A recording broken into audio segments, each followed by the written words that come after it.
In a few days, exactly 1 week as I write this, our family will look once more into the eyes of evil and hope that our long journey for justice will be ended. Events happen throughout our lives that we remember with a clarity undimmed by the passage of time. The day was October 26, 1981.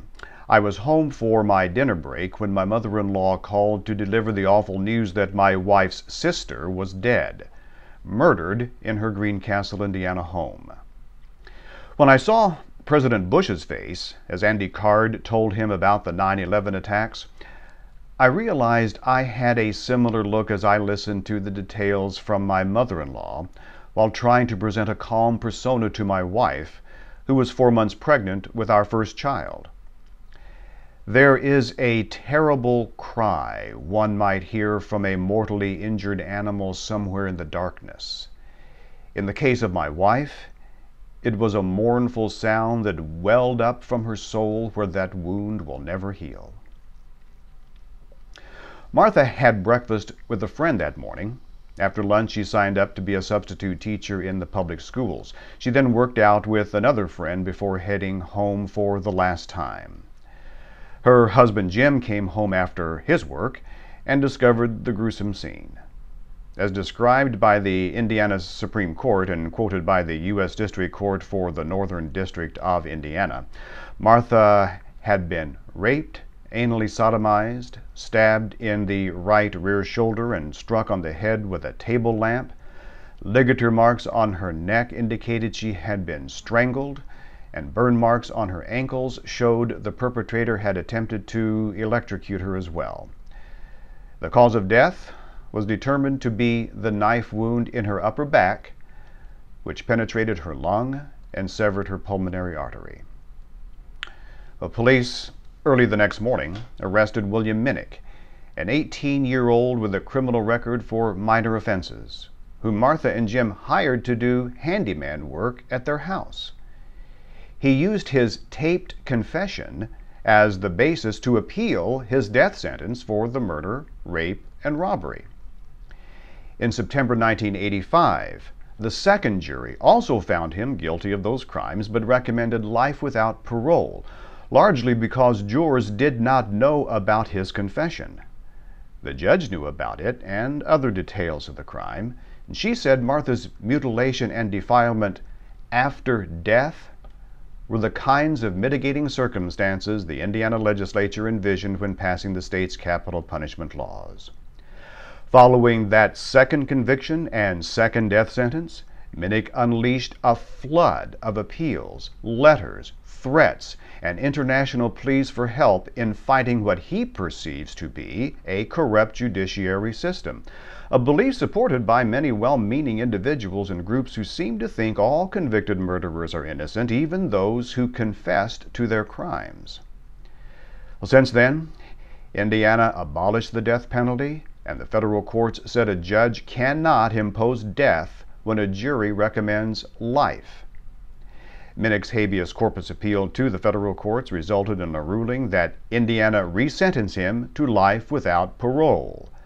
That ruling came exactly 11 years and a day before next week's hearing. But again, Minnick managed to delay justice when the courts deemed him incompetent. Well, that changed a few months ago. In recent years, Minnick has become somewhat of a media darling, even turning up as a featured inmate in an MSNBC documentary about a program that provides cats to prisoners so they can feel good about themselves. You cannot begin to imagine our shock when we came across the video and saw him laughing about the day of his arrest. What kind of mind justifies profiling a confessed killer, using his laughter and glee to promote a feel-good program without the first thought of how his victims feel?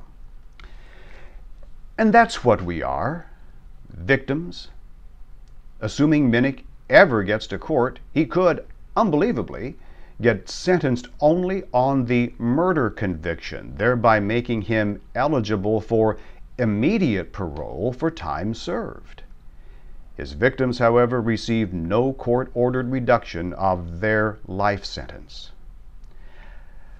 I will not go fully into the financial, psychological, and emotional cost to the people of Indiana and to our family. Taxpayers pay for Minnick's incarceration, his attorneys, and his court-appointed guardian. We pay for our travel and lodging to attend his trials and his sentencing hearings, so judges and juries can see Martha through our eyes. In doing so, we relive those terrible memories with the same intense horror we experienced nearly 3 decades ago in what can only be considered cruel and unusual punishment. I believe Martha struggled with Minnick. I believe she fought and kicked, screamed and pleaded. I know from Minnick's own words that she prayed to God for help. She did all she could in a few short but agonizing and terrifying minutes to save her life. For nearly 30 years, Minnick has abused the legal system in a similar, albeit ironic, way by screaming, pleading, and praying to the courts and to anyone not willing to know the truth of his heinous crimes against Martha and, by extension, each of us, her family, her friends, her community, and everyone who values the lives of innocent victims of crime. Our nightmares will not end if he spends the rest of his life in prison.